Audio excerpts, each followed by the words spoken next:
Skole Lockdown Horror Stories. I'm 22 years old, fresh out of college, and I recently got a job at my old high school as a sort of computer intern in the school basement. The basement of the school is very messy and disorganized, but there is a small 3-person office that's actually very nice down there.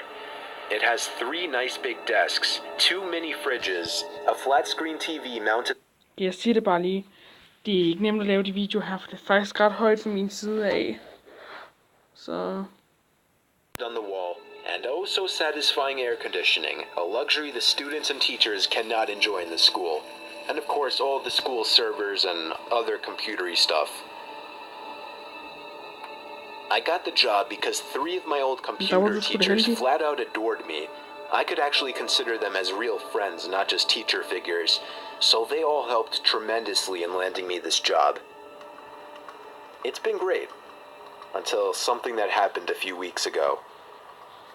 My 2 co-workers that shared the office with me, Dave and Gary, weren't in the office at the time.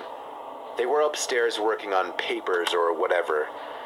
I was eating my sandwich during my lunch break when I got a phone call from one of the women in the front office telling me the school was on lockdown and that somebody, possibly armed, had entered the school. There wasn't much that I could do other than turn off the lights because, surprisingly, as nice as this little office was, it didn't have an actual door to it, just a big opening, and the door to the whole basement didn't even have a working lock.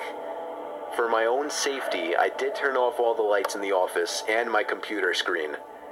I kept my phone on the desk, texting both Gary and Dave, but they wouldn't respond. I sat down there in the dark, playing games on my phone for like 20 minutes, waiting for the call from up front to tell me to resume working.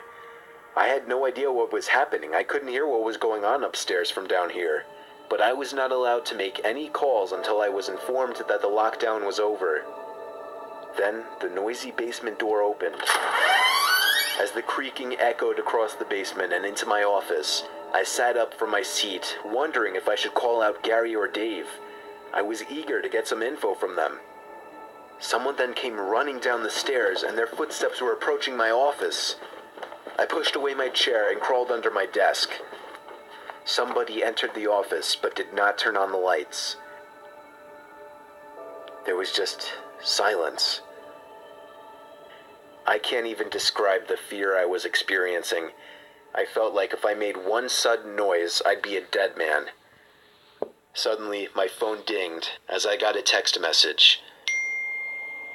I felt my entire world shrivel up and die at that one moment, as I clenched my teeth in fear. Footsteps suddenly moved closer to me until I finally dove out from under the desk in capitulation, begging whoever it was not to kill me. And just then, someone grabbed my arm and pulled me up. It was some guy in a red plaid button-up, jeans, and a reddish-black cap.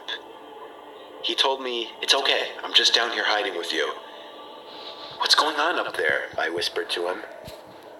He kind of ignored my question and asked me if there's an exit down here. I told him, yeah, around that way. Before he could do anything else, I asked him, "Who are you?" There was a brief moment of silence. Before he started explaining, he was coming in to pick up his son when a teacher told him to hide. After his explanation, I checked my phone and saw the text I received was from Dave. It said, "Dude, this is fucking crazy. Some guy with a gun shot Mr. Buckley. He's wearing a red shirt and a hat. Whatever you do, don't come upstairs." I was about to reread that text out loud to the man, until I realized. I looked up and felt my stomach sink. The man seemed to catch on to my suspicious stare. Panicking, all I could think to do was to run for the upstairs. A gunshot echoed through the basement, and I could hear the bullet ricochet off something metal in the darkness. But thank God the bullet missed me, and I made it upstairs. Fortunately, police were waiting at all exits, including the basement exit, and caught the man the second he opened the door. More good news, our teacher, Mr. Buckley, survived the gunshot. It was later determined that the man and Mr. Buckley had some beef for whatever reason, but that was never revealed. All we know is that Mr. Buckley couldn't have done anything that would have warranted this kind of reaction. And I know that the sound of that gunshot will forever echo in my mind.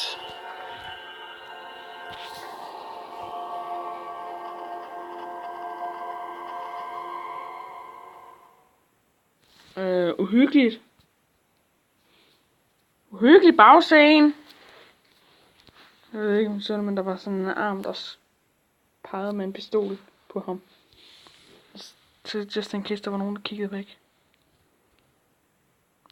Det er den der optager næste. Bare konfirmere.